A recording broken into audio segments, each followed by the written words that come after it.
प्रयागराज में गंगा और यमुना का रौद्र रूप देखने को मिल रहा है और इस वक्त हमारी मौजूदगी प्रयागराज के छोटा बघाड़ा इलाके में है, जहां पर आप देखिए कि गलियों में इस वक्त आपको नाव चलती हुई नजर आएगी, क्योंकि आप देखिए ये पूरा इलाका अब पूरी तरीके से जलमग्न हो गया है। अब लोगों को 1978 वाला मंजर याद आ रहा है, क्योंकि 1978 में भी इसी तरह की बाढ़ आ गई थी। हालांकि गंगा और यमुना का जो जलस्तर है वो करीब खतरे के निशान पार कर चुका है। हमारे साथ कुछ लोग बात करने के लिए। भैया कहाँ से हैं? आजमगढ़ से। भैया कितनी समस्याओं का सामना करना पड़ रहा है आपको? सर 3-4 दिन से बाढ़ आ गई यहाँ पे है, तो हम लोग सोचे पानी का स्तर इतना ज़्यादा नहीं बढ़ेगा, तो हम लोग का यहाँ पे हम लोग पढ़ाई करते हैं। लेकिन प्रशासन की तरफ से तो लोगों को बाहर निकाला जा रहा है, आप अभी तक क्यों नहीं गए?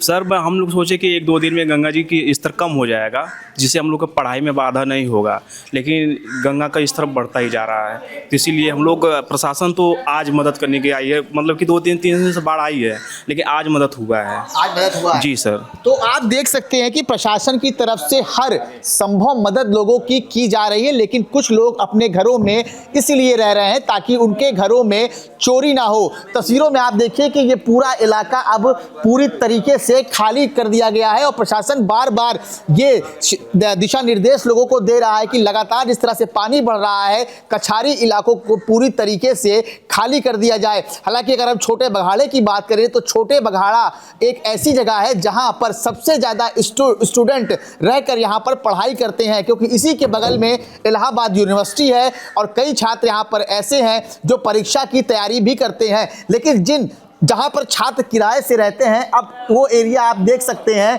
पूरी तरीके से अब जलमग्न हो चुका है, यानी कि यहाँ पर सिर्फ आपको घरों के अलावा अब पानी ही पानी दिखेगा।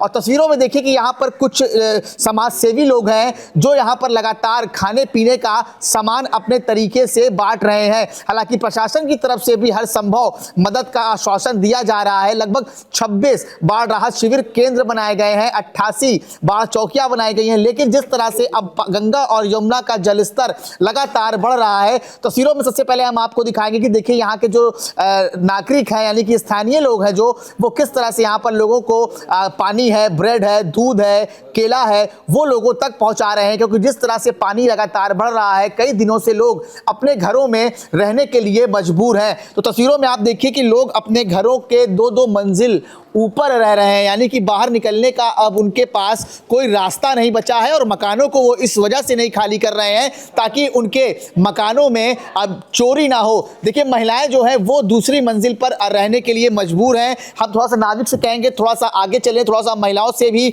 बात करने की कोशिश करेंगे कि आखिर उनको बाढ़ से कितना दिक्कतों का सामना करना पड़ रहा है, क्योंकि ये छोटा बघाड़ा का इलाका है। हम सबसे पहले मैम के पास ऊपर आएंगे और मैम से जानेंगे और बात करेंगे। मैम, कितनी समस्याओं का सामना करना पड़ रहा है आप लोगों को? मैम बताइए कितनी समस्याओं का सामना करना पड़ रहा है? अरे बस इस सामने का एक तल बूढ़ गया है, बाहर के रहने वाले हैं हम लोग। तो मैम कितना पानी है ये, मतलब कितना मंजिल पे हैं आप लोग अभी? दूसरे मंजिल पर हैं।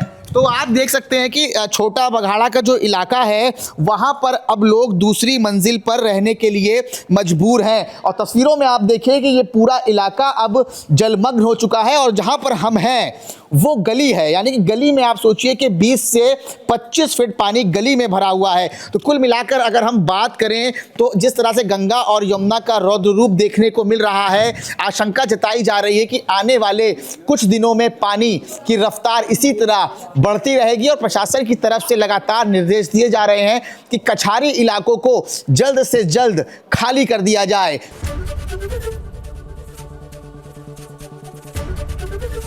एबीपी गंगा, खबर आपकी, जुबान आपकी।